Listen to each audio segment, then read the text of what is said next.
যখন তুমি নিজের রক্তের মানুষের দ্বারা কষ্ট পাবে, তখন তুমি একবার নবী ইউসুফ আলাইহিস সালামের কথা মনে করো। তিনি কিভাবে নিজের ভাইয়ের দ্বারা প্রতারিত হয়েছিল। যখন তোমার বাবা মা না বুঝে তোমার বিরুদ্ধাচরণ করে, তখন নবী ইব্রাহিম আলাইহিস সালামের কথা মনে করো। তার বাবা তাকে আগুনে নিক্ষেপ করায় ভূমিকা রেখেছিল। যখন তুমি সমস্যা থেকে পরিত্রাণের জন্য কোনো পথ পাবে না, তখন ইউনুস আলাইহিস সালামের কথা ভেবো। তিনি কতটা সময় তিমি মাছের পেটে আটকা পড়েছিল।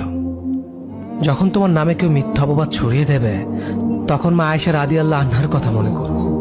তার নামে পুরো শহর জুড়ে কুৎসা রচনা করা হয়েছিল। যখন তুমি অসুস্থ ব্যথার যন্ত্রণায় কাতরাতে থাকো, তখন নবী আইয়ুব আলাইহিস সালামের কথা ভেবো। তিনি ভয়ঙ্কর এক ভাইরাসজনিত রোগে আক্রান্ত হয়ে তোমার থেকে বেশি কষ্ট পেয়েছিল। যখন তুমি দিনের কোনো বিধান নীতিতে যুক্তি খুঁজে পাও না, তখন নবী নূহ আলাইহিস সালামের কথা ভেবো। তিনি কোনো প্রশ্ন ছাড়াই মরুভূমিতে নৌকা তৈরি করেছিল।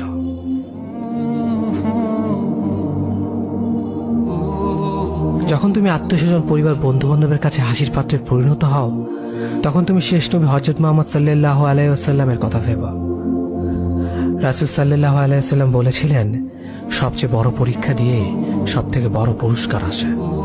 যখন আল্লাহ কাউকে ভালোবাসেন, তখন তাকে পরীক্ষা করেন, এবং যে এই পরীক্ষাগুলো মেনে নেয়, সে আল্লাহর সন্তুষ্টি অর্জন করে।